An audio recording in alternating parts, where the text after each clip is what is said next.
Alrighty then, if you're watching the replay, go ahead and fast forward to 90 seconds, and that's when we will begin in earnest. What's up, Alex? How's it going? What's up, Doug? Snapjack? What is up? Stoop, bruh. Suns are us. Yes, sir, yes, sir. So rock and roll again. We will start. Yo, what's up, Dub? We will start at the 90-second mark. Please make sense of this trade. I think I've made sense of this trade. Wow, this shirt was not that wrinkled until all of a sudden I'm looking at the glare, like it's... I wonder if I do this. Hold on a second. Oh, nice. I'm glad you're able to join us. That kind of hides that. Couldn't wait on this episode. Oh, dude, I'm stoked. Yes, I'm finally going to watch you. Sup, Edgar? What's going on, brother? I know. Today, I usually have class, too. You know it. What's going on? It's a good trade after I've thought about it. I'm telling you, I think I know, at least I hope. I hope I know what they're doing. Obviously, I have no idea, but talking about Dragic and Lillard at all, I will open with that. I'm actually going to write a piece tonight about Dragic. It wasn't a terrible trade, just a mad one. I agree. If my thought process is accurate, then it was a good trade, I think. What's up, brother? All right, well, it's been 90 seconds, so welcome to Valley of the Suns Live, the weekly edition. My name is Adam Maines. I'm your host. I'm your site editor. I am your friend in the sun, and no, I'm a college teacher. Let's go. Bring Goran home. Okay, so I'll open this. Obviously, the Suns made the trade. They trade Brandon Knight. We no longer have we as in the Phoenix Suns, proper pronouns, no longer have a future point guard. Goran Dragic is not the guy. I love Goran Dragic. I'll take it back. It would be the perfect bridge the gap guy, but I don't think he's the guy because of his expense. He's making $18 million this year. If this were it, if they were only here for one, I am a cool college professor. If he were only here for 1 year for sure, I think the Suns might be able to push a trade for Goran. I think the cost in terms of the trade would actually be a little bit cheaper as well. But he's also got a player option for $19 million next year. So for the summer of 1920, for the year of 1920, Goran Dragic would be paid $19 million, and that kills any salary cap. I shouldn't kill any, but it kills a lot of the money that they have set aside for trades and free agency that summer. Brandon Knight was going to still be on the books, but, Tyson Chandler was going to be off the books. I mean, they were going to have some moves, and then you would add that $19 million. I don't think that happens. Should we go after a guy like Pat Beverly? Yeah, I think they should, but the reason why I think... the reason why I do think that this trade makes more sense than it initially thought was... I will explain in 1 second. Going back to Goran. Also, I don't want to trade TJ Warren, 24, 25-year-old, good small forward for a 32-plus aging point guard who's just a stopgap guy. I don't want to trade Troy Daniels. I don't want to trade, young players, and I sure as hell don't want to trade a draft pick, again, for a stopgap guy. I hope the Phoenix Suns make the playoffs this year. I don't expect the Phoenix Suns to make the playoffs, though, because it's the Western Conference. Suns just traded for Kemba Walker. Not true. That's, thanks, NBA quickies. I don't want Kemba Walker either. Who do I... Okay, so that just said, I think he's going to cost too much, and I think that in terms of, $19 million, 18 and 19 in the next 2 years, and then you'd have to trade young players or draft picks for an aging stopgap guy. If Goran were 25, that would be one thing. At both 18 and 19 million, and then the cost of younger players. But he's 32. He only made an all-star team with Miami because, 13 other guys said no, or whatever it was. I mean, it was because of injuries. He was not... I like the guy, so I'm really not trying to disparage him. But, I mean, he's not, I think a traditional, that's an all-star. Devin Booker deserves to be an all-star above Goran Dragic had, Booker been in the East. But, so, that all said, I don't think Goran's the guy. We're 5 minutes in. Go ahead and please retweet. Let's make a little bit of sense of this trade. Why not get Diana Taurasi to run the point? Since make history would make a ton of couldn't hurt because she couldn't do that against. No offense, this is not a sexist comment. I'm being 100%. She couldn't handle in the NBA. I mean, for as great as she is, nope, that wouldn't work. The thing about Goran is that he's on the wrong side of 30 precisely, and a bit of an inbreeder, exactly.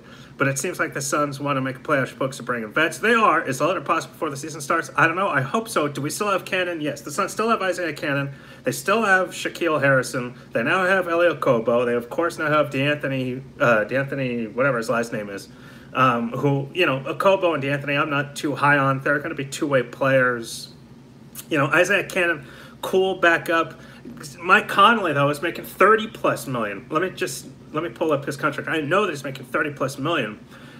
So who do I think will start at point? Well, here's why I think that this trade actually makes a little bit of sense.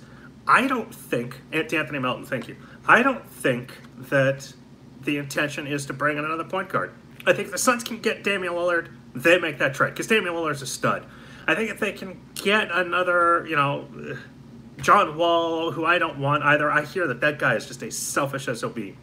Fine. I don't think they're getting another point guard. I really do think that the Phoenix Suns, as I published this morning, I think, the Phoenix Suns try to become the Houston Rockets far west, West Coast, Pacific Division Houston Rockets. I think the intention is under Igor to make Devin Booker the primary ball handler. And for a lot of people that say, well, he doesn't want to play point, I don't know if he does want to play point. I mean, why wouldn't he want to play point? He gets the ball. He basically is a point guard no matter what. But if you have Devin Booker as your starting point guard, or, non-positional ball handler, then that allows you to play with more depth, or at least more talent in your starting rotation. If you have a point guard who is not going to be as good as Josh Jackson, presumably, who is not going to be as good as T.J. Warren, presumably, who is not going to be, maybe, who knows how good Mikal Bridges is going to be. But Patty Mills, okay, so it's like these are nice traditional point guards. You guys are using names that, like, in traditional sense, makes perfect sense. That said, that also means that you're adding a lesser player to a starting lineup, and then, which I think Devin Booker's the starting point guard. I really do. I think in a non-traditional way, Devin Booker is your starting point guard. You then can play both Josh Jackson and T.J. Warren in the starting lineup, and then you can still have Trevor Ariza at the 4, have Ryan Anderson back him up. I do not want Ryan Anderson anywhere near the starting rotation. Have Ryan Anderson back up Trevor Ariza, and boom, you've got DeAndre Ayton. And I just want to say, Pat Beverly, Devin Booker, Josh Jackson, Trevor Ariza, DeAndre Ayton is a lesser starting lineup than Devin Booker, Josh Jackson, T.J. Warren, Trevor Ariza, and Ayton. And think about this too. You can still, I don't know if they're going to waive Anderson. I don't know. I'm fine with Anderson coming off the bench because he can shoot threes, and I want everybody and anybody to sit down with Dragan Bender and say, this is how you add arc to a shot. Because if he can be, you're the man. Thank you so much over there on YouTube. Look at that, Edgar, best Suns podcast ever. It is the only live podcast in the world dedicated to the Phoenix Suns. The only podcast, or whatever you want to call a live stream, in which Phoenix Suns fans get to communicate. It'd be cool if Anderson, if he was in 2015, which is exactly what I wrote. Now, here's the thing. What if Dragan Bender can eventually become the 2014, 2015 Ryan Anderson? I'll freaking take that. And so we have a ton of wings, but we've also got guys that play a lot of positions. You can't waive a player who's under a guaranteed contract. You can buy him out, though. I honestly don't know how we would trade for a point. Warren is the only one untouchable. Warren is untouchable? I think Warren would be your best trade asset. Everyone else is untouchable. Suns just trade for Goran Dragic. If Bender can be 3 years later, that, of course, that's something else. But that's why you have Trevor Ariza. That's why you have Ryan Anderson now. Is you let those guys play, and B, they're just other dudes that are like, hey, we're stretch fours. We're two-way. Well, I mean, Trevor Ariza is a two-way player who is what, Goran Dragic, excuse me, I keep reading that tweet, who Dragan Bender, they're hoping will become, is a two-way stretch four. Cool. Now you've got a full year with, presumably, unless there's moves, you've got a full year with Trevor Ariza and Ryan Anderson working with Dragan Bender, and Igor Kokoskov working with Dragan Bender saying, here's how to be a good two-way stretch four.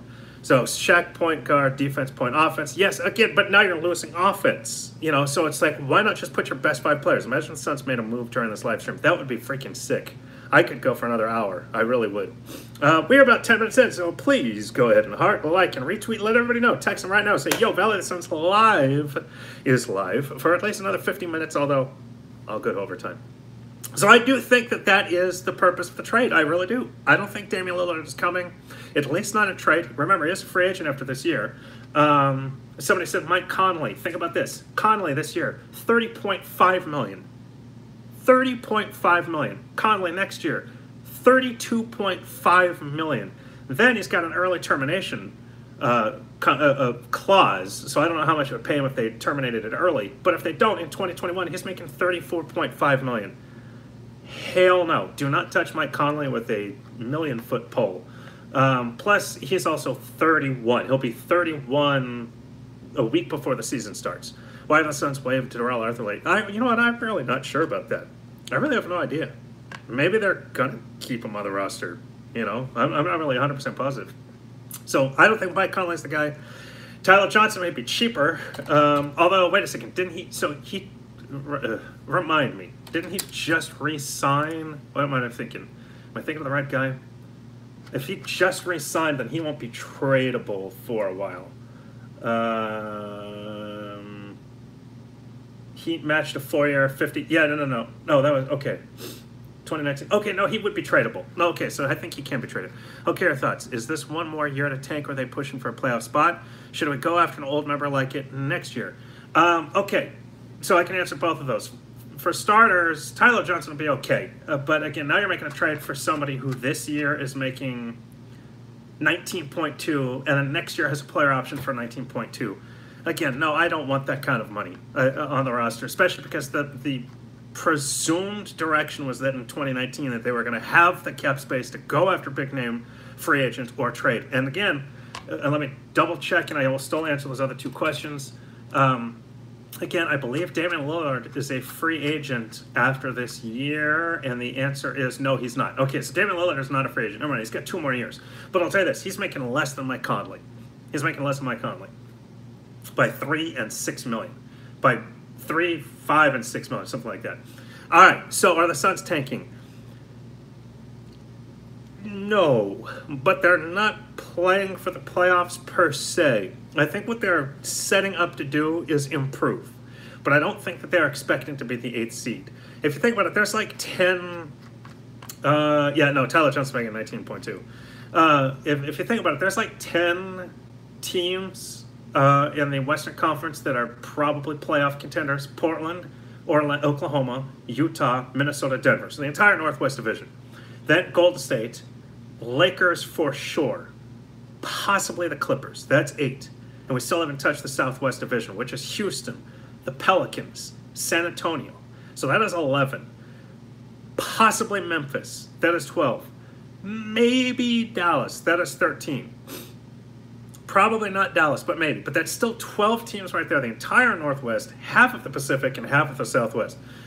I don't think that Ryan McDonough believes in his heart of hearts, we got a shot at the playoffs. I think he's thinking, we got a shot at 35 wins, and then plenty of cap space to spend in 2019 with a roster that's now a young roster that is now a year older. I think that that is the thought process. So they're not tanking. And here's something else. I don't think they are tanking. And here's something else. Hires for head coaches are two-way streets. The Suns have to like a guy or girl, but the Suns have to like somebody, and then they have to make a contract offer. That does not mean, hey, you're it, you're hired. You know, it's that person still, the coach still has to agree. So you have to imagine that Igor Kokoskov said, all right, I probably have options in Phoenix, New York, Memphis, Atlanta. There were like 5-7 teams, Milwaukee. I mean, there are a number of teams, excuse me, who needed head coaches this year. And you got to think that Igor Kokoskov had a shot at a few of them. Maybe Phoenix was his first choice. But you got to imagine that a few of those. I guarantee, at least I would hope that Igor Kokoskov is competitive enough that he doesn't just go, I'll take any job, I don't even care. You can tell me to do whatever you want, I'll do anything. I have to imagine that Igor Kokoskov sat down in those meetings, I'm assuming there was probably 2, and said, are you tanking this year? And if the answer is yes, then no, I don't want the job. For 2 reasons. For his part, it makes him look like a bad coach. Forever his record will show he went 21-61, let's say. Secondly, which then hurts, I don't even care if the Suns then turn around the next year and win 35. Now there's 2 years of doing poorly. Because there's no guarantee about playoffs any year. There's no guarantee that the Lakers make the playoffs with LeBron James. We assume it. But what if they're 47 and 35 and San Antonio is 48 and 34 and makes it in ahead of them? So you never know. So I have to imagine that Kokoskov asked Sarver and asked McDonough, are you tanking this year? And the answer was no. We are hiring you to win. We're going to play everybody. We're not sitting anybody that doesn't want to, that doesn't want to sit. So long as they are healthy, they're on the court. Go win 50 games and get us the playoffs. And I think that is then Igor Kokoskov. That's why Kokoskov took the job, or even a second interview. Is that he just said, "All right, I believe I'm in a situation that I like. I like the core, and I like the direction, and I know we're going to win this year." If Ryan McDonough said, "No, the intention is to probably tank one more year. We're going to feel it out, and come December, if the Suns aren't." If we're not in it, and by the way, YouTube, resend that in 1 second. Terry said, resend that one more time, YouTube. And so if Kokoskov, if that was Ryan McDonough's answer, was no, we're going to feel out, maybe by December we might sit Booker, sit Jackson, sit Ayton, that kind of thing, and we're going to play for a lot. I think Kokoskov then says, all right, thank you. I'm going to go interview in Atlanta. I'm going to go interview in New York. I'm going to go cultivate some additional options. We're 15 minutes in, so please go ahead and please heart, please like, please retweet. YouTube, I saw something about Terry Stotts. Can you resend that? Do you think they said in the interview, be aware that LeBron might be going to the Lakers? I have a feeling that everybody knew. There's no way that Kokoskov found out in the interview that, LeBron could be going to the Lakers. I mean, he knew at least, he had an inkling the same as the rest of us.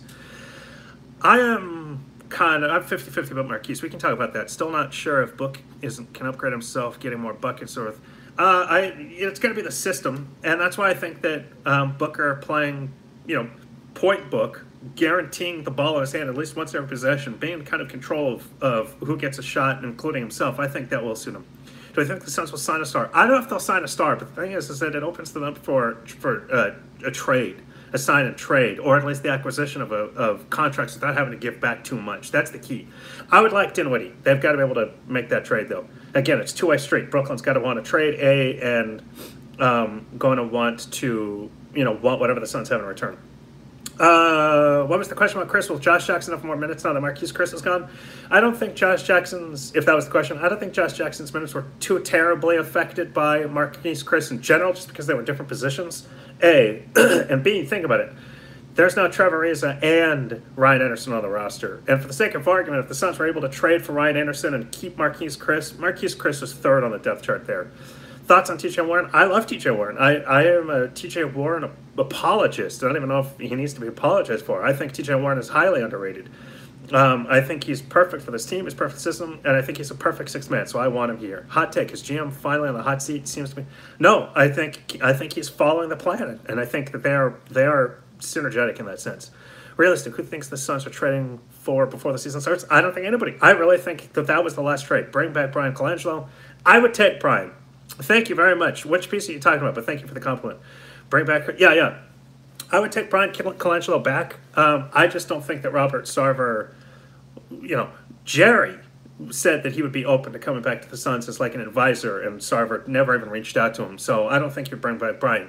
Now, even though Sarver last year said he has no intention of selling the Suns, maybe Brian can put together a purchase group and buy the Suns at some point. That would be interesting. That would be kind of full circle.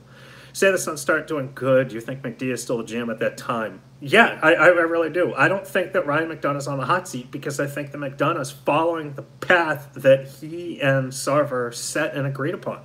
I think McDonough went to Sarver and said, okay, here's how we tank. It's going to take 3, 4, 5 years. You will be able to see steps of progress every year. And I think we're seeing them. They got the number 1 overall pick. Sure, he could not have predicted that, but he could project to it. And so I think that he said that, he told Sarver, this is the plan, this is the direction, here's where we're going to go. And Sarver's all for it. He's saving money, A. And B, he's building a core, which he then sees, hey, this core could be together for 10 years. And that then becomes Sarver's legacy. Man, you do a good job multitasking. Well, thank you, sir. Every once in a while I do forget something, but I do thank you for that compliment. I appreciate it. I have a blast on this. I do this for you guys. I do this 100% for you, so thank you for being here. Let everybody know. We are 20 minutes in. Please text, tweet, Facebook, share everything. Heart it all. 2 rookie point guards. Booker's our star shooting guard. But the thing is Booker. So, okay, the reason why I can see Booker as the point guard is the same reason why I was okay with the Suns drafting names. He went to Dallas. Fudge. Why am I drawing a blank? See, if I don't have notes in front of me, that's just how my brain works. All of a sudden, I totally space. Luka Doncic. Okay, so that's the same reason why I was happy with the Suns taking Luka Doncic, is because Doncic is a non-traditional point guard. Doncic is a positionless player, and I think Booker can be a positionless player. This is becoming a positionless NBA. Karl Anthony Towns is taking 250 threes a year. Centers don't take threes. So the reason why I think it could work for Booker is because he is still a guard, and he can handle like a guard. But moreover, it's positionless. All a point guard needs to do in a free-flowing offense is bring the ball up half court. Then it's just pass, and that's the Igor Kokoskov offense anyway. Is to pass, find the open shot. Coco didn't say he doesn't want Booker at point. Did say he doesn't. Okay, fine, but things happen. Who gets more minutes, Super Raw Kobo or Kobo gets the least amount of minutes. YouTube, by the way, your comments on YouTube disappear quickly, so if I don't answer them right away, go ahead and resend them. But Kobo will get the least amount of minutes just because he's brought in to be a two-way player. Both he and D'Anthony Melton they're two-way players. They're brought in as second-round developmental pieces. If they were true lottery players, they would have been taken to the lottery. Pick and roll piece. Booker, what do you mean? You want me to write a piece about pick and roll? Who do you think Ryan Anderson give more threes from the bench? What do I think Ryan Anderson would give? Can you resend that? I didn't quite understand it. Do I think Ryan Anderson is going to give the Suns a lot of threes off the bench? Yeah. I think that's going to be his primary goal. Hey, camp out in the corner. Here's the ball. There's the bucket. Booker stat line prediction. I think he's going to break 25 points a game, especially now that there isn't a scoring point guard like Brandon Knight there. What do you think Ryan Anderson can give us more than threes from the bench? Oh, just threes. I think that is his only role. I think three-pointers, that is it. So thank you, Bot, for retweeting that question, or remessaging that question. Who will handle the ball more, Jackson or Booker? Booker. Let's talk about the trade, my guy. We've been talking about. What do you want to know? Bring it on. Who would be a good facilitator for Booker that the Suns can acquire via trade? Think about it. I mean, I would take Dinwiddie. I would take D'Lo. Give me the Brooklyn backcourt. There's a whole number, a whole wealth of guys who can be good facilitators. But the thing is, the Devin Booker doesn't need a facilitator. Who is he compared to most? Devin Booker is compared to Kobe Bryant. Kobe Bryant wasn't a point guard, but he was a primary ball handler. So, again, we get hung up on these old position, and we've got Troy Daniels, although Troy Daniels isn't a point either. But right now, I'd say the new starting lineup is Booker, Jackson, Warren, Ariza, Ayton. But that said, Kobe Bryant, sure, they had point guards on the court. Sure, Jordan had point guards, too. They're used for sets, but when you're playing less of a set offense, you're playing more fluid, all you need is someone to just bring the ball up half court. Devin Booker can do that. Hell, DeAndre Ayton, I'm sure, could do that. And then it's just get the offense in motion. But the thing about it is, and I love Harrison. I love Shaq Harrison. But Shaq Harrison is not a starter. Isaiah Cannon is not a starter. Those guys are not starting point guards. They're very good second and third, down the line point guards. Booker reminds me of a healthy Brandon Roy. Brandon Roy is an underrated guy. Kobe is to Shaq as Booker is to Ayton. Sure, I would agree with that. Van Exel and Fisher were Kobe's point guards, and all they did was shoot threes from the corner. Yeah, because who do you want to have the ball, whose hands do you want to have the ball in? Nick Van Exel or Kobe Bryant? I'll take Kobe Bryant. So then, therefore, who's the point guard? It's Kobe Bryant, because he's the main facilitator. You want the best player on your team to have the ball on every possession. The trade the Suns did made no sense. Why can't we get better? I think they did get better. I don't see Booker setting up pick and rolls with Ayton. So then don't set up pick and rolls with Ayton. Have somebody else set up the pick and roll. But the more important thing is that you'll still have Ayton in the post. Your thoughts regarding so in regards to team defense, I think Igor Kokoskov, it's all about sets. There is a will to play defense, but they've got guys that want to play defense. Devin Booker wants to play defense. Josh Jackson can play defense. Trevor Ariza can play defense. DeAndre Ayton can play defense. Not as good at the moment as, say, Josh Jackson and Trevor Ariza, but those guys are good. Dragic plus Tyler Johnson from Milwaukee first and Tyson Chandler calling it now. I just wouldn't take it. Plus, Tyler Johnson's making $19 million, so now you're making $38 million. You're adding $38 million to the salary cap. Do you think they spoke to Booker about the trade before it was made? I honestly would prefer Gerald Green.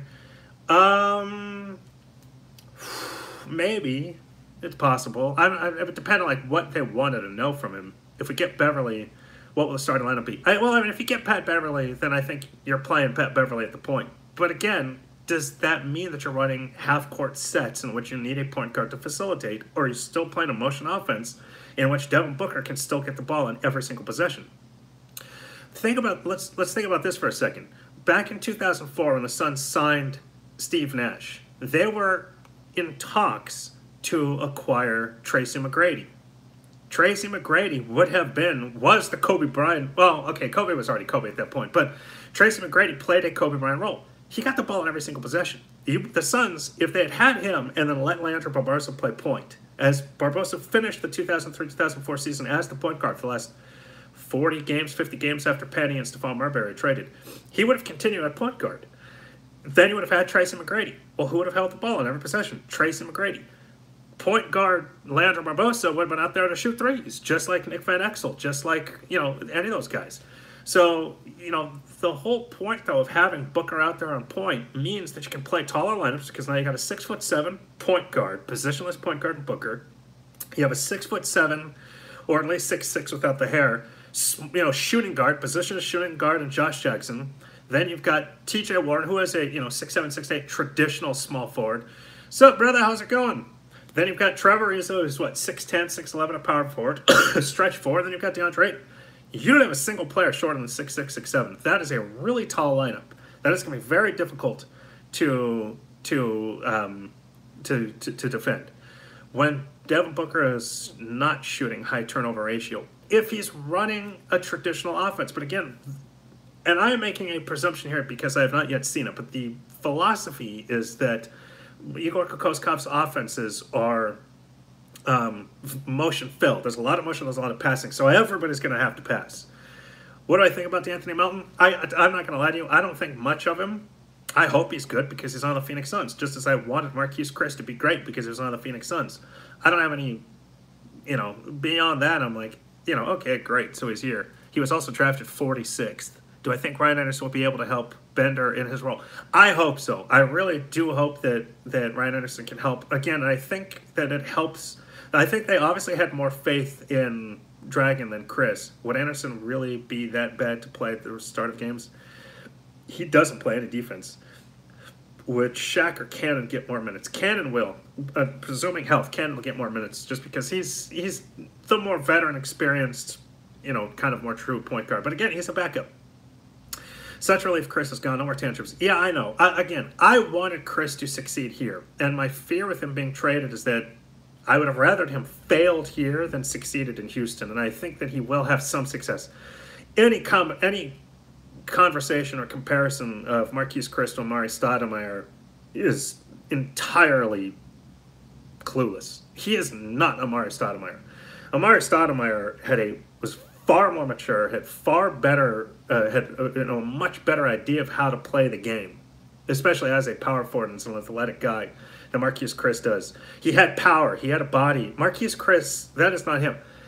Can he be good in 2 or 3 years? Again, for his sake, I hope so, though now that he's no longer on the Suns, I hope not. But, just saying, I don't want him to fail. I just don't want him to succeed. That said, he's no Amari Stoudemire. Amari Stoudemire is a potential Hall of Famer. Potential. Probably not, but he's going to get some votes. Marquise Chriss does not show any of the acquired or similar talents. Beverly, Booker, Ariza, Ryan, Ayton would be good. Do I think? And okay, so I know that bot just resent those messages, but do I think Ryan Anderson deserves to start? I'd rather him not. I'd rather him come with the bench. You need depth anyway. So what is the starting lineup as it stands now? I will say that in 1 second. If Book is relied on as the main playmaker for the Suns, could we see a poor man's James Harden? And that's precisely it. That's why I set the Phoenix Suns from the Houston Rockets far west, is because if you play Devin Booker, he becomes a poor man's James Harden. Chris is nowhere near. So at the moment, I believe the starting lineup is Booker, Josh Jackson, T.J. Warren, Trevor Ariza, DeAndre Ayton. So many tongue twisters when you say it fast. I think that's the starting lineup. Devin Booker, non-traditional point guard. Josh Jackson, presuming he can shoot threes, non-traditional shooting guard. TJ Warren, traditional small forward. What do I think they want for Pat Beverly? Probably a young player and a pick, or just a pick, and I don't want to give up a pick. Trevor Ariza, a stretch four, and then DeAndre Ayton, seemingly a traditional center. Anderson averaged 18 points in games that he shot over 10 field goals. I mean, okay, so that means he's got a good shooting percentage, but again, oops. Let me get his contract up again. Anderson. Again, his contract is gigantic, though. He's making like $19 million. What? I won't. Tyler. Why would a stats pull up? I can't find it. Basketball Reference pull it. TJ off the bench is better. No, I love TJ Warren off the bench, but the thing about it, though, is that, okay, fine. Let's, for that argument, he's definitely an upgraded power forward. For that argument, you could start Ryan Anderson, but now you're weaker. You're weaker on defense. I mean, TJ Warren, for all intents and purposes, is a better defender, even though he's not great. We are 30 minutes in. We got another half hour, so please, please like, please retweet, text everybody know, go another half hour of Valley of the Suns live. Let's keep this convo going. We got trade to talk about. The trade was good because Melton is better than Chris. We'll see. Would you be fine if we traded for Dragic, even though you prefer not to get him? It depends on what they traded for him. That would make the difference. I would have traded Chris for him. Who gets more playing time this year, Reed or Bridges? Oh, that's a great question. I'm still going to say... Ooh, that's a good question. I'm still going to say Bridges, because I think, Bridges, even though he hasn't proven himself in the NBA, neither has Reed, but Bridges does have 4 years of college experience, and, well, so does Reed. Plus, Reed has that year in the NBA. I don't know. That's a really good question. I'm still going to say Bridges, but I don't know. That's a good question. No playoffs, but we are close to 9th or 10th. Is Booker happy, upset while rumors pile up on trades? Rumors will not pile up on trades of Booker, but will it be upset or happy? It'll depend on how the year went. Did they tank? Did they make any? Okay, you could start Bridges and JJ and bring Warren off the bench. I would do that. Am I wearing sunglasses because Sun's future is bright? It's a shtick I started when they released their new uniforms last year. I said, I didn't used to wear glasses for the show. And then I love the new uniforms. And so I thought the uniforms were hot and, bright or whatever I said. Sun's puns. And so I wore the shades to say for a special, uniform release show. And I said, these uniforms are a shade and bright and, or bright and hot. And then I just kept wearing them as part of my shtick. Yes, I'm on YouTube right now. Valley of the Suns. Do I think Booker playing point guard will slow his game down or make his stats go down? No, I think it'll make his stats go up because he's going to have the ball in every single possession, which means he's probably going to take more shots, the Kobe Bryant effect, and he's going to have more assists because he's going to be part of an offense that, hey, dude, you're open, I'm being double teamed. Boom, shot. Now we're making threes. Ryan Anderson can hit a three. Hopefully Dragon Bender's hitting threes. Trevor Ariza can hit threes. Marquise Chris couldn't hit threes, Hopefully Josh Jackson's three-point shooting improves. If he can just get up to 30%, it'll be a huge upgrade. So he'd get more assists, his stats will go up, he'll still get his 5-6 rebounds a game, and his scoring will go up, presuming efficiency. But it'll be the Kobe Bryant effect.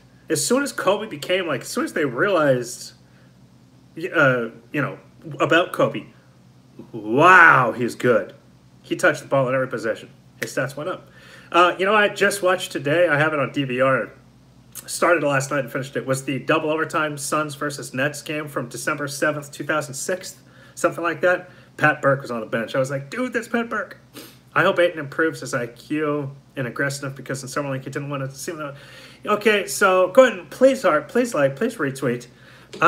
In regards to Ayton in Summer League, I don't put a whole lot of emphasis on how bad. Ayton still averaged a double-double.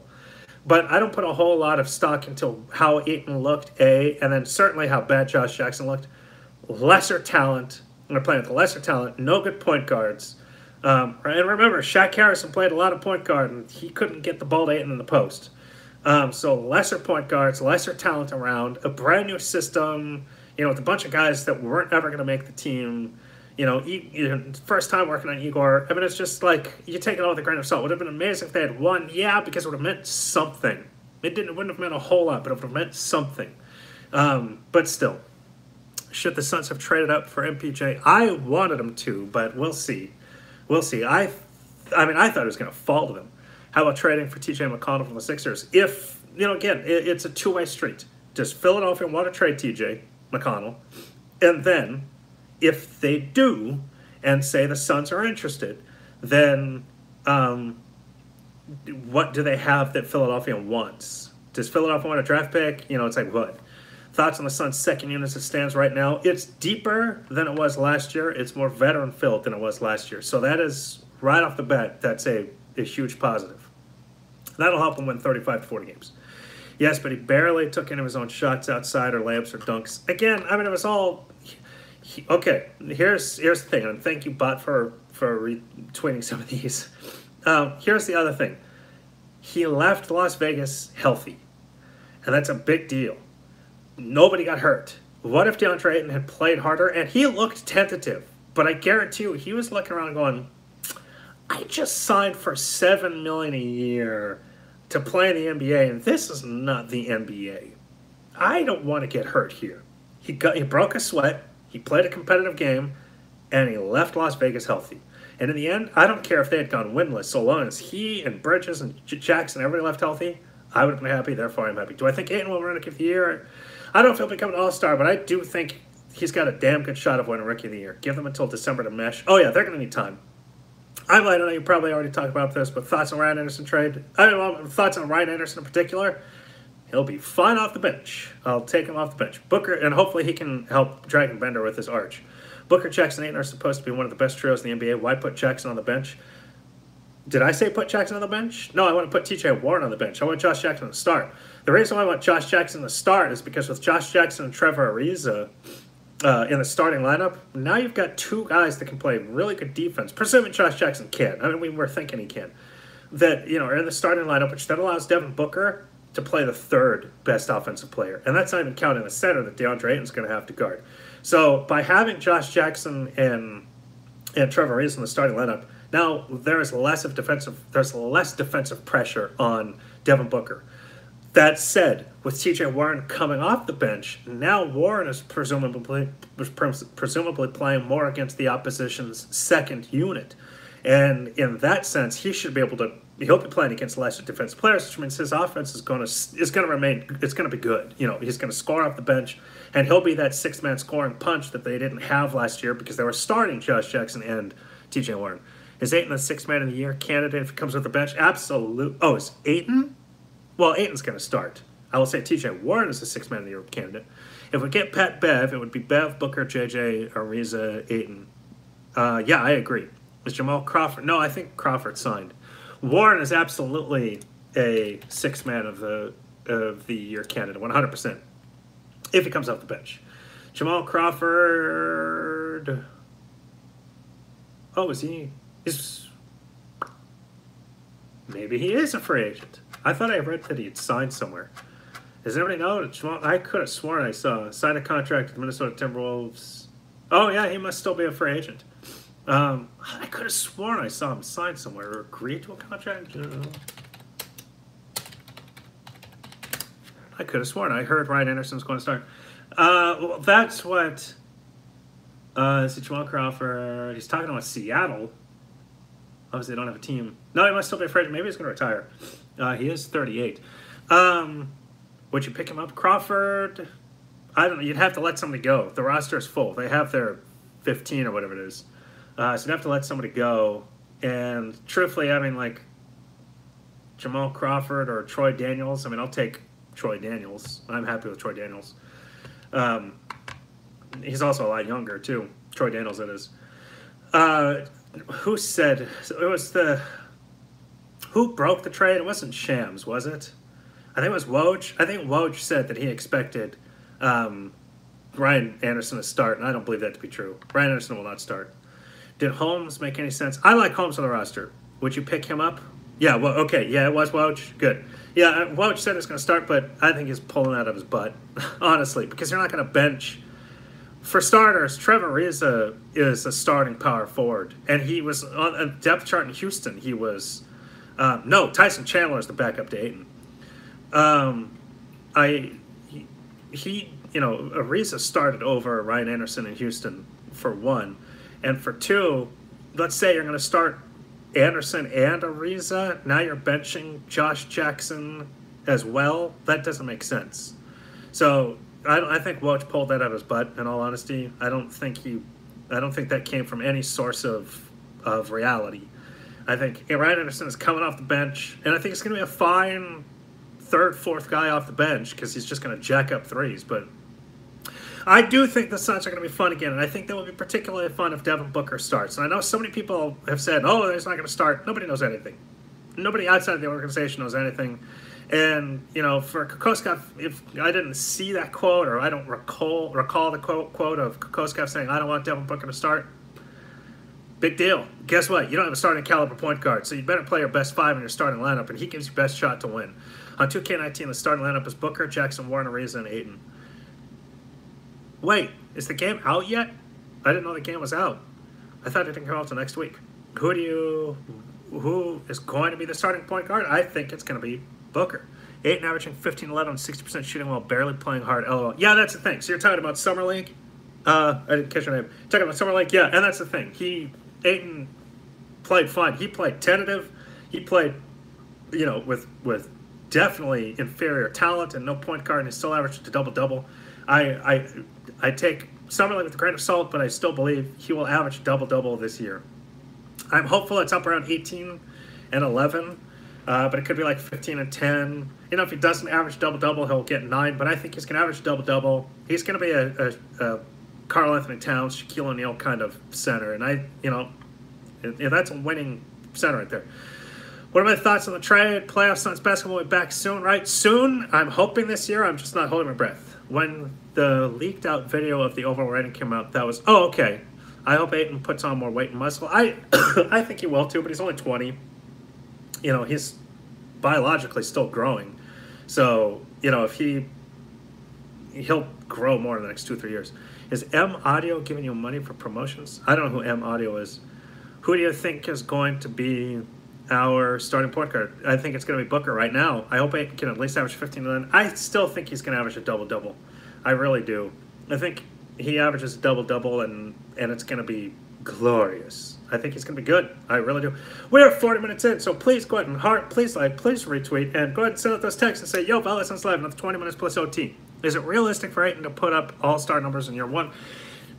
All-star numbers, no, because for him to be an all-star, he'd probably have, in his rookie year, on a team that's probably not making the playoffs, he'd have to average 25 and 13, and I don't think he will.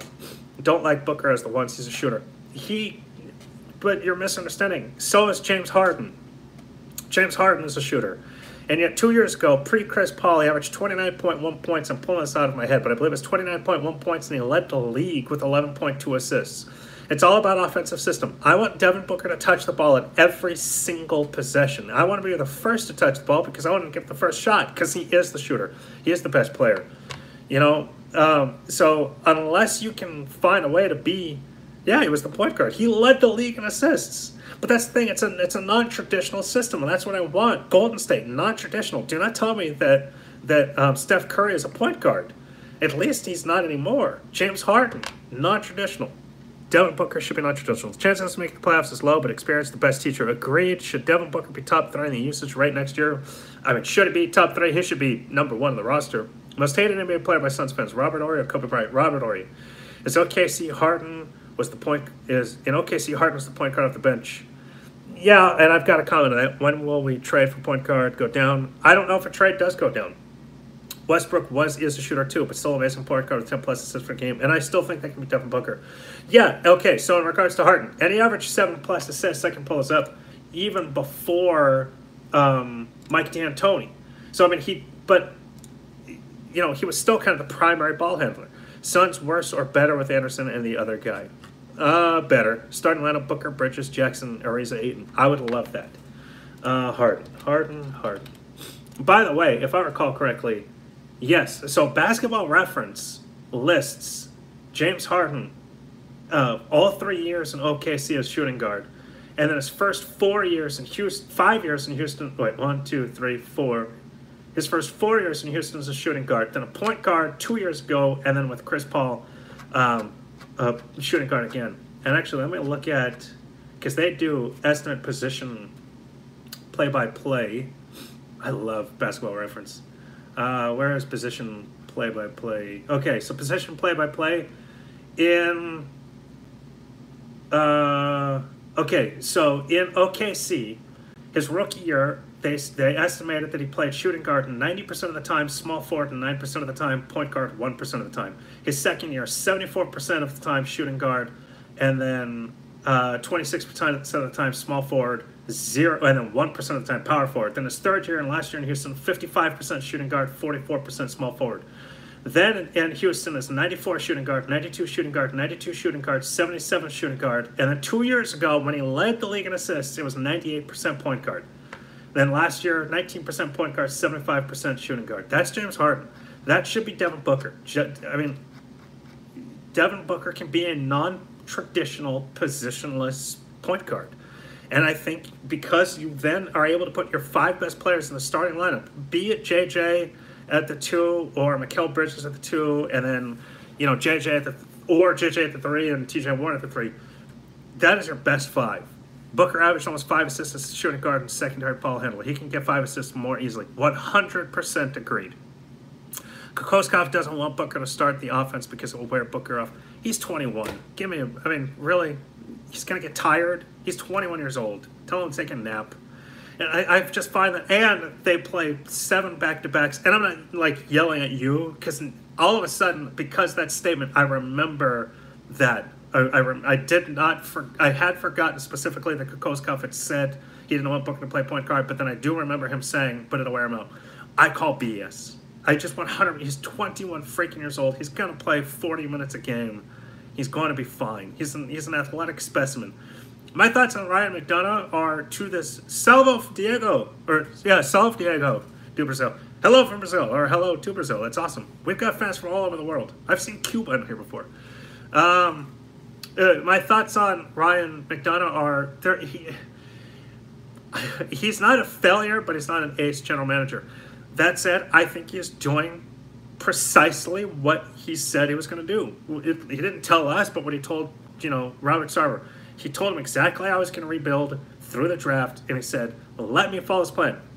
He then also said, I'm not trading for 75 second-round picks. He goes, I want my the best first-round picks. I want those guys. And I think he's following through. Are you going to miss Knight and Chris?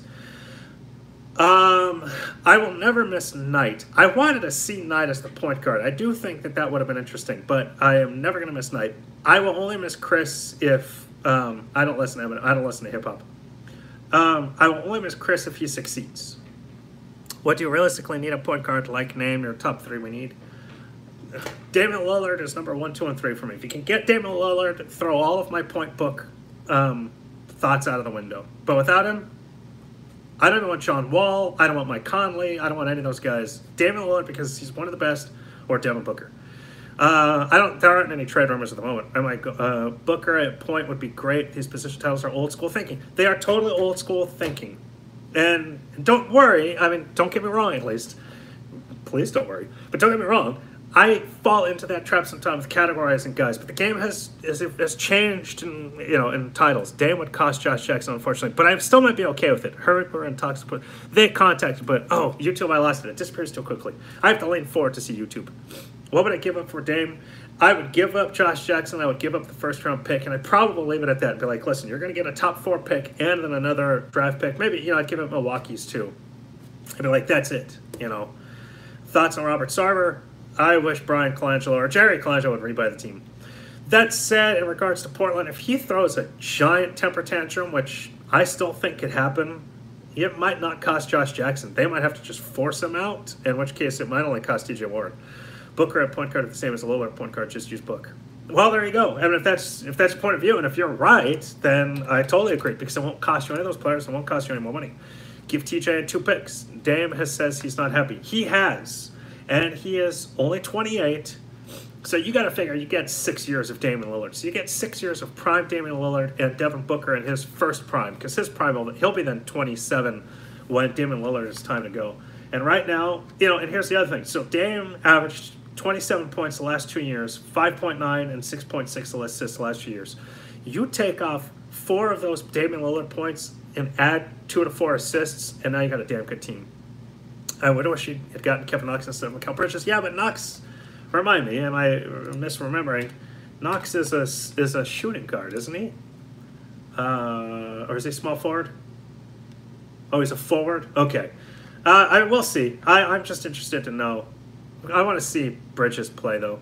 Maybe the Suns can get Dame at the trade deadline and the Blazers play him awfully. And that is my prediction. Yeah, you're right. He's 6'9". I thought he played shooting guard. So I guess he's a small forward, power forward. He's probably a stretch. Maybe he's an Ariza type. Maybe the Suns can get Dame. Oh, Knox is a small forward. Okay, yeah. So now you've got Knox as a power forward. Okay, so I'm sure he's probably a Trevor Ariza type. Presumably better overall. But, we'll see. We'll see. Lillard for unprotected 19 Bucks pick Warren, Melton, Chandler. Yeah, I would take that. I would 100% take that trade. If you get to keep Josh Jackson, I would trade that. Especially because with Lillard, you're gonna win more. So that pick becomes less valuable. It's probably still a lottery pick, but I mean, you just kind of hope that it's the last lottery pick and it doesn't move up. I would make it top 3 protected, to be honest. That's what I would do. I'd make it top 3 protected. Lillard is unrealistic. Yeah, no, he's unrealistic. No, I take that back. He's not unrealistic. He's plausible. I mean, again, it's just think about all the superstars that have been traded in the last 3-4 years. You tell me that there won't be another one this year. And then why can't it be Damian Lillard? Lillard hasn't been happy. Portland did nothing to improve that team. If they are huddled around 500 or worse by December, January, come trade deadline, he might throw a fit and be like, get me the hell out of here. I want to win. I'm 28. I don't have much prime left. Then you never know. I mean, it's just, you never know. Plus, the pick would go to Portland. They have no long-term future. Yeah, I mean, they have a backcourt in a league that is won by wings. Booker, Jackson, and Ayton are my untouchables. I'd agree with that. What about Jeremy Lin? I mean, again, so you got to trade, yeah, right? He's not a free agent, is he? But also, what is his contract? Are you having a show when we make a trade this week? I'll tell you what. Yes, I will do a special edition show if the Suns make another trade. I just don't think another trade is happening. I really don't. Nothing big leagues. Do you think we'll see improvement in Jackson shot this year? 100%. Yeah, I would be. Yeah, okay, so Lin is making $12 million this year, although because he was traded... Oh, I guess he can be traded again. I think he can be traded again. I think Lin can be traded pretty quickly. I don't think he has a block because he was traded and he wasn't a free agent. I could be incorrect. Somebody knows that role better than I. So Lin can be traded again. Who are you going to trade for him? And then do you really want him as your starting point guard? He's played in 37 games the last 2 years. 37. 36 2 years ago and 1 last year. And then do you really want him to be your starter? I mean, he's a scoring point guard too, which means, and that's the other thing, even with Damian Lillard, who I would take, he's a scoring point guard. So it takes points away from Booker. So just keep that in mind. Jackson's finishing was amazing post All-Star break with the decision making, not so much. Yeah, I agree. I just hope Jackson doesn't play as predictable as was. I agree. Thoughts on Steve Nash getting inducted to the Hall of Fame? He was absolutely a first ballot Hall of Famer.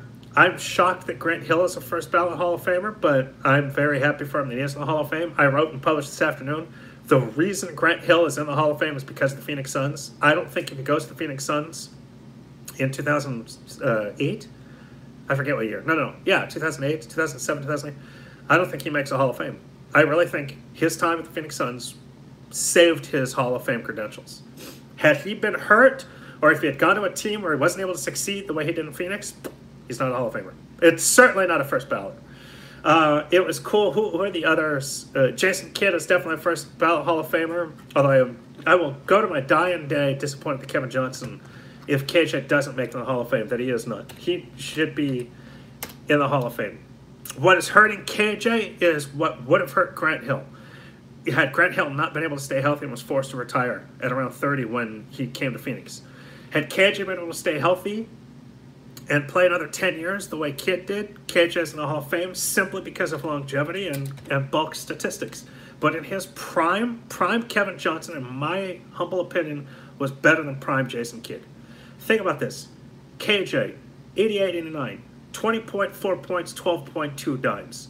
89-90, 22.5 points, 11.4 dimes, then 22.2 points, 10.1 dimes, then 19.7 points, 10.7 dimes, then 2 years later, 20 points, 9.5. Kid never had years like that. Plus, KJ was a much better shooter. And KJ reinvented himself at the end of his career when his body was failing him as a three-point shooter.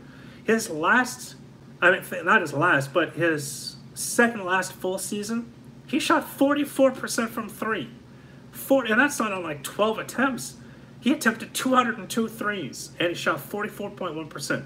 KJ, in my mind, is a Hall of Famer. Not first ballot and without Suns, but his time in Detroit was enough. But it was only like 5 years. It was only like 5 years, though. So, I know that's not a lot. Those are some stats, man. If KJ still's healthy, he retired at 31. He was 31 when he retired. You know, and then he came back when he was 33, played 6 games in the playoffs. He retired 8 years, I believe, 8 or 9 years before Jason Kidd did. Jason Kidd, let me just double check his age. Jason Kidd was 39. He retired 8 years before Jason Kidd. If KJ was able to play those 8 years, he's in the Hall of Fame just simply because of statistics. But his body broke down.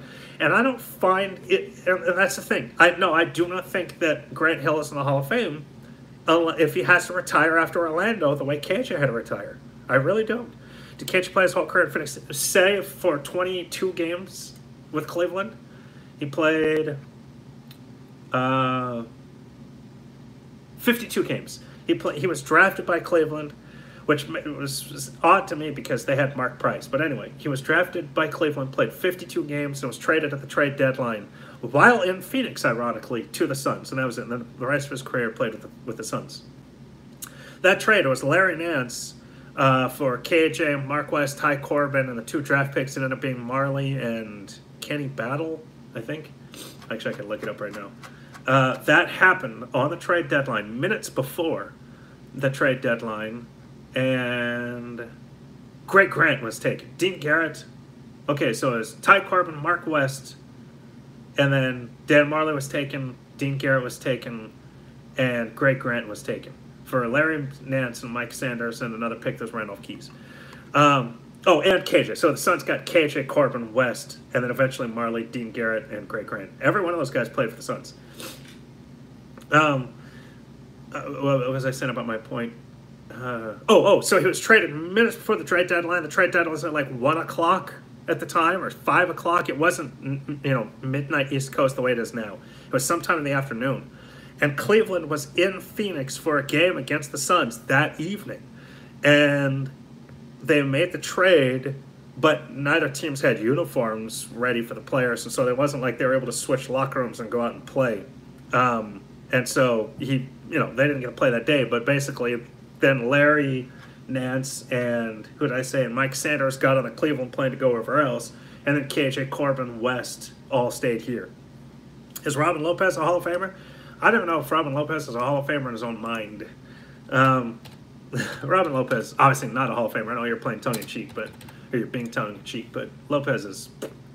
I would take Mark West over Robin Lopez, even though Robin Lopez is a slightly better scorer. Sorry, I'm late. I'm loving the blanket. Oh, thanks, brother. Obviously, I need a backdrop, and so I decided to upgrade. Although I need to bring the cameras a little bit higher so I can get a better angle, but sometimes it works out a little bit differently. Other times it doesn't. If I just raised it up a few inches. Who starts at power forward? Trevor Ariza. Is Mario first ballot?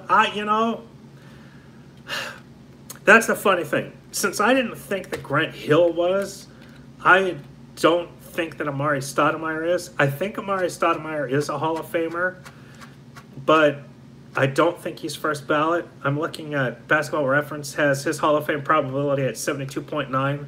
So, I think he's getting in. Think about it. 26 and 9 1 year. Then he has that major entry. He comes back 20.4 and 9.6, 25.2 and 9.1, 21 and 8.1, 23.1 and 8.9, 25.3 and 8.2. And then injuries started to take a toll, but he still averaged 17.5 and 7.8. So he had a good enough career, I think, to warrant a Hall of Fame. Tom Chambers, again, if he makes it, and I could see him being worthy, potentially, because his prime years were for what's the damn fastic? What do I think of Amari? I'll bet they announce Amari this year. In fact, I would bet that they put both Amari and Shawn Marion in this year. You know, I would expect, you know, one in like December and the other one in March, kind of thing. But I'll bet they both go up. I'm curious. Basketball Reference has Tom Chambers' Hall of Fame probability of 5.2. So if he makes it in, it's definitely, you know, surprise. Tom Chambers was a badass. He really was. Oh, YouTube again. It disappeared so quickly. I glanced over and it disappeared. YouTube, if you want to send it again. By the way, we are 1 hour in. Go ahead and please heart, please like, please retweet. And we're going to go to overtime. We'll give you double overtime. So we'll go another 10 minutes. Rapid fire. Send the questions. I think Shawn Marion is the Hall of Fame as well, especially because he won a title. Let me pull up his probability. I'm always curious. I love probability. I think Booker will be in the Hall of Fame one day. I don't see why not. I mean, we'll see. Again, he's got to stay healthy. I mean, I think definitely his skill set. They've got his Hall of Fame, Shawn Marion, at 75.6, which was, oh, I'm curious, 75.6. What did I say that Amari Stoudemire's was? Wasn't it right there? Amari Stoudemire's Hall of Fame probability, so 75.6 Shawn Marion. So, yeah, I think Shawn Marion makes it. If Booker is the next Kobe and he stays healthy, then absolutely he's on the Hall of Fame. I mean, he's obviously playing like it already. 75.6, and they've got Shawn Marion at 72.9. Wow. Or Amari Stoudemire at 72.9. So, yeah, I'll bet they're both Hall of Famers. Do I think T.J. Warren was included in the package for Lillard? Yes, I would bet. In fact, I would say that the Suns called Portland and said, hey, we want Lillard, T.J. Warren, what do you say? And I said, Josh Jackson. The Suns said, we'll call you back in February when Damian Lillard has blown your franchise up. Click. I'll bet that's what it was. When you talk about Book, sometimes I feel like there's doubt. When I talk about Booker? No, I just try to be realistic in that you never know. Suns should make an OKC George Campbell and disgruntled Jimmy Butler because you'd have to trade. You'd have to trade too much. Now you're trading Josh Jackson for a disgruntled Jimmy Butler who, again, I always look at contracts. Jimmy Butler, what is your contract, sir? I believe he's a free agent after this year. Am I correct? I am not correct. It's $20.4 million this year, and then he's got a player option 19. So actually, I might be correct because he's only 28, so he'll be 29. He could probably sign another max deal. So I'll bet he turns down his player option, unless he has a bad year for some reason. I'll bet he turns down his player option and will be a free agent this year. So I just wouldn't want to risk that too much. Turn down for I think he wants to play the free agency game, but I have no doubt. The doubt I have in Devin Booker is the doubt I would have in literally everybody, and that is simply he's got to stay healthy. You know, things just have to work in his direction. He's got the skill set and the talent to back up that skill set to be a damn good player for a very, very long time. He's just got to stay healthy, and he's a Hall of Famer.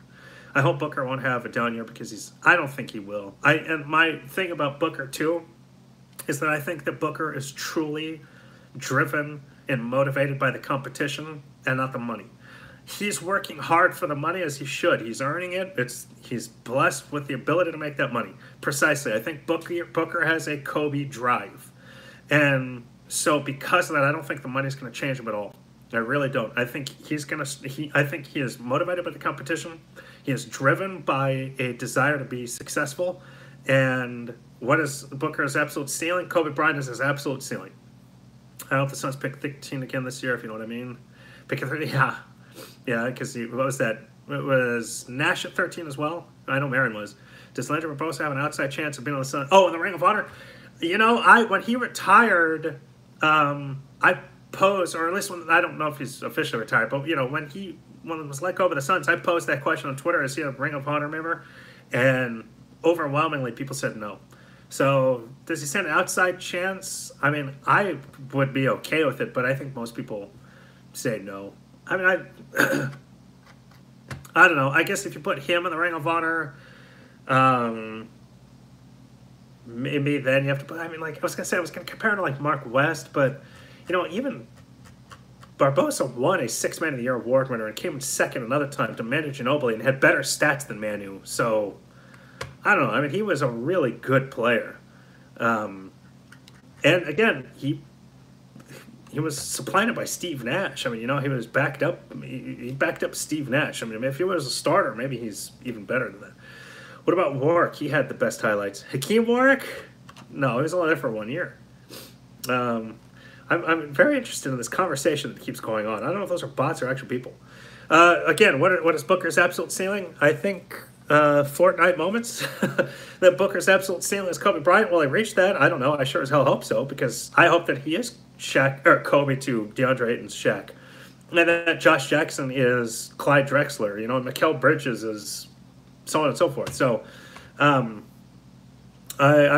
really. Plus, you give me Shaq and Kobe. I don't care what the Golden State Warriors play. I don't care what the Houston Rockets play. That's going to win a title. I think they should have kept Kurt Thomas 1 more year. I think Kurt Thomas would have helped. Plus, they traded 2 first-round picks for to get rid of Kurt Thomas. And if I recall, one of those picks ended up being Gordon Hayward. Let me double check. I know the Suns at one point owned the pick that eventually became Gordon Hayward. And I don't know if it was that trade. No, it was Serge Ibaka. Okay, so they traded Kurt Thomas with 2 first-round picks, and those 2 first-round picks became Serge Ibaka in 2008 and Quincy Pondexter in 2010. So they hypothetically could have had Serge Ibaka. If point book is the ideal situation for you, why don't get Lillard, which we won't? Is point book the ideal situation for you? Yes, point book is the ideal situation for me, because then you don't have to trade to get Lillard. Would I trade for Lillard? Yes. Would I trade Josh Jackson for Lillard? Yes. But if you play Devin Booker at point guard, and then you're able to then start Mikal Bridges or Josh Jackson and T.J. Warren, you've got a really good starting 5 there. And Devin Booker would be a capable, non-traditional point guard. And so in that sense, now you've got a really good starting 5, you've got a very capable starting 5, and you didn't have to give up any of those young assets. Now you're going to keep Josh Jackson. Now you're going to keep Mikal Bridges. Now you're going to keep T.J. Warren.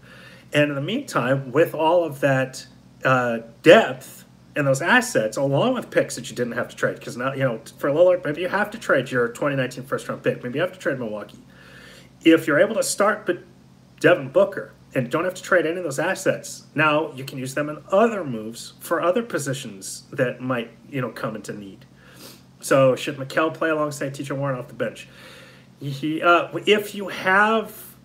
bring in a point guard, or if you start, say, Isaiah Cannon at point guard, then yeah. But if you're starting Devin Booker at the 1, again, it's a non-traditional 1, but now you're either playing both Josh Jackson and T.J. Warren, or you're playing Mikal Bridges and Josh Jackson and letting T.J. Warren. I don't think you start Mikal Bridges and T.J. Warren and bring Josh Jackson off the bench. I think you start Josh Jackson no matter what. And the question would then just be, is he playing 2 or 3? Non-traditional. So, you know, would I like Mikal Bridges to come off the bench with T.J. Warren? The answer is yes. And truthfully, from that perspective, you can actually then say start Trevor Ariza at the 3 and Ryan Anderson at the 4. I just don't like that. I'd rather Ryan Anderson coming off the bench as just a 3-point shooter with Troy Daniels. Oh my gosh, I know, right? I can't wait for 2K to be released so I can play. I like the idea, though. Okay, so that's the thing. He can also play, obviously, the 3. So you could have a reserve unit of, say, Mikal Bridges or Shaq Harrison. Excuse me, not Mikal Bridges, Isaiah Cannon and Shaq Harrison, and then Mikal Bridges, Troy Daniels at the 2, or Troy Daniels at the 2 and Mikal Bridges at the 3, then T.J. Warren at the 3, and then Ryan Anderson at the 4, or Mikal Bridges at the 3, T.J. Warren at the 4, and Tyson Chandler, and then have Ryan Anderson be more of your 5th or 6th guy off the bench. So you have a lot of flexibility there, because none of them are locked into a certain position. They are all flexible enough to be able to say, hey, no, Mikal can play the 2 or the 3. Josh Jackson can play the 2 or the 3 or the 4. T.J. Warren can play the 3 or the 4. Ryan Anderson can play the 3 or the 4, but he might be the most locked in at the 4. Trevor Ariza can play the 3 or the 4. Again, Troy Daniels is probably locked in at the 2, but of course you've got Booker who can play the 1, the 2, and the 3. You know, hypothetically in a pinch, you can play the 4 against a small power forward. So you've got a lot of flexibility there. Regardless, but with Booker at the 1, now you've got a really good starting lineup. Better player for Phoenix, Jared Dudley or PJ Tucker. Overall, Jared Dudley. just because Jared Dudley was a superior offensive player. He was certainly a superior three-point shooter. He's got one of the best three-point shooting percentages in franchise history. PJ Tucker couldn't shoot the ball to save his life. And where, and so where Dudley lacked in defense, although Dudley, but that's the other thing, is Dudley and Tucker played with a ton of energy on both offense and defense. So while maybe PJ Tucker was more of a lockdown defender, it's not like Jared Dudley slacked. He played his ass off. So, better player. Oh, that's the bot. So I would still say Jared Dudley just because his offense superseded PJ Tucker's defense. And PJ Tucker, lack of offense, did not supersede Jared Dudley's lack of defense. Tucker is underrated in what way? I mean, Tucker, I love Tucker. I would have brought Tucker back last year 100% as a backup. I'm very happy for him making money in Houston and on a winning team. So I mean, it's like I'm not exactly sure how he's underrated. I guess if you're going to put so I earlier with Leandro Barbosa I said if you put Leandro in, does that mean you have to put in Mark West? No, but maybe if you put in Leandro Barbosa, you got to put in PJ Tucker. So again, I mean, Leandro Barbosa was a better player than PJ Tucker just because his offense was so much. It was significantly better than PJ Tucker's.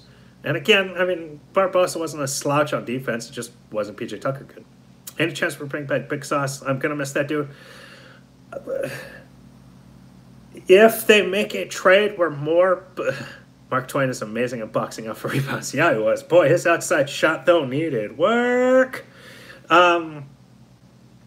Oh, man, I got my brain on Mark Twain. What was the question? What was the question before Mark Twain? I looked over. Oh, Burgle Flickle. See, I told you I forget something every once in a while. Here's my one, like my brain went on Mark Twain. What was the question? Go ahead and resend that, please. We're going to go another 4 minutes. I'm taking a triple overtime. Big Sauce. Thank you. They would have to make a trade where they traded more. No, you're good, bro. That was funny. Where they traded more, players, active players on the roster than they brought back to open up a spot. The thing, though, is that I don't see that happening. That's not what they want to do. Oh, my gosh. Justin Bieber's here. That's not what they want to do, A. And B, let me get something up real quick. Oh, fudge. Where are you? So, the answer is no. I don't think he comes back. I think his time in Phoenix is done. And then at the same time, you still have Richaun Holmes. Richaun Holmes on the roster, and Richaun is your Big Sauce now, and cheaper, that's the thing. So, no, I think he's done. I thought he'd have a job in the NBA. I still hope he does. I really feel awful for him because that kid, he deserved a shot, and then he got injured last year, and then supposedly he couldn't get healthy. I think they benched him to continue the tank, though, at the end of the year, which I think is a disservice to him. He seemed to play healthy enough, but if he goes to Golden State, then, hey, go win a ring. Go have that lifelong story of you won a title. Kids, I played 4 years in the NBA and won a ring. Holmes does look interesting. What was the name of the character in Semi-Pro that Woody Harrelson? What's the name of Woody Harrelson's character, if anyone remembers? I hope that can be Big Sauce, that he can wear that ring and go, you know what? I might have been the last guy on the bench. He wasn't in Phoenix, but say he goes to Golden State. I might have been, but I worked my butt off in practice. I did everything that was asked of me. I was a consummate professional, and I earned this ring, Haven't been as excited for a bench guy since Travis Outlaw. Travis Outlaw didn't play with the Suns, though. Did he? I don't believe so.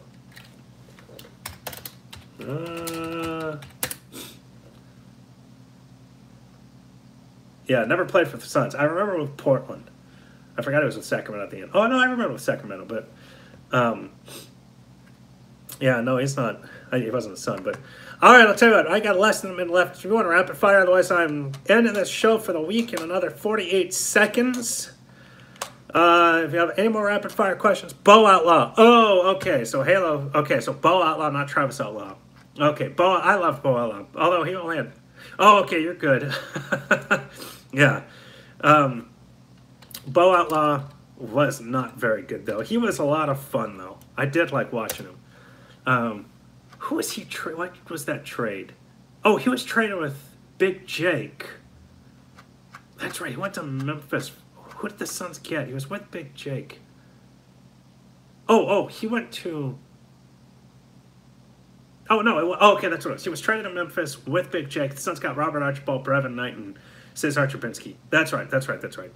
And then he was released, a year later. So he played one season there. And the Suns brought him back for a few months and then released again. Big Phoenix Suns here for the Philippines. Great. A big Phoenix Suns fan for the Philippines. I love it. What happened to Jake after he left Phoenix? He actually stayed, if I recall, in Memphis for like 5 years. He was there for a while. He played with Memphis for longer than Phoenix. Was it 5? It was 4 years. Phoenix for 3, 4 for Houston. It was actually like 3.5 for Houston, then a half a season and then 13 games. Or excuse me, 3.5 for Memphis, then 13 games for Houston, and nothing else. His career high in scoring was 7.5 his second year with the Suns. Career high in rebounding was 5.6 his second year with the Suns. With Memphis, it was 4.3, 3.2, 2.5, 1.1, 5.0, 4.2. I mean, he was terrible. 2 minutes a year. Yeah, no, Big Jake was just a... And do you guys remember, I'll end this episode on this. Do you remember Jake Tsakalidis' nickname when he was coming into the NBA? What was he known as? Not just Big Jake or Jake. I hated Marcus Banks. That was a horrible, horrible signing. What was his nickname outside of Jake or Big Jake? He had another moniker attached to him. I watch the show every week. Let's go Suns. Thank you, brother. Thank you for joining us. I'm here every week. All right, I'm going to end it on this. I will answer it in 30 seconds. If I don't get a response, I'll end the show with this answer. I will end the show in 25 seconds if I don't get the answer. What was Big Jake, Iakavos Tsakalidis? What was his nickname, the moniker attached to him when he was drafted? 12 seconds I'll answer. I'm giving 30 seconds for all of you who are frantically researching. I did triple overtime, not Jake the Steak. That's Jake Plummer. Let's go Devils. Don't know that one. In 3 seconds, I'll share that answer. And I was so psyched that the Phoenix Suns had drafted the Shaquille O'Neal of Europe. They called him, and I'm not kidding, you can look it up, you'll find it. Jake Tsakalidis was known as the Shaquille O'Neal of Europe. And there we go, in 2000, at the height of Shaq's LA powers, the Suns had drafted Big Jake. I was 16 years old going, like I was so freaking stoked. I was like, we just got the European Shaq. And I'll tell you, I would have taken Big Country over Big Jake. I'll tell you that. I'll say that. So that's how we will end the show, with the first Big Jake reference in this in the history of Valley of the Suns Live. But I will see you in 1 week, ladies and gentlemen. Valley of the Suns Live every Monday evening. Go ahead, and I actually started, for you Arizona fans, I started something totally apart from Valley of the Suns called This Day in Arizona Sports History. Give me a follow on Twitter, Facebook, and Instagram. I just launched Instagram on the 1st. So This Day in Arizona Sports History. It's on Twitter, it's at AZ Sports History. On YouTube, on Facebook, it's like Arizona Sports History, something like that. So thank you very much. Valley of the Suns Live. I love you all. I do this for you. I will see you in 1 week. Let's go Suns, and peace.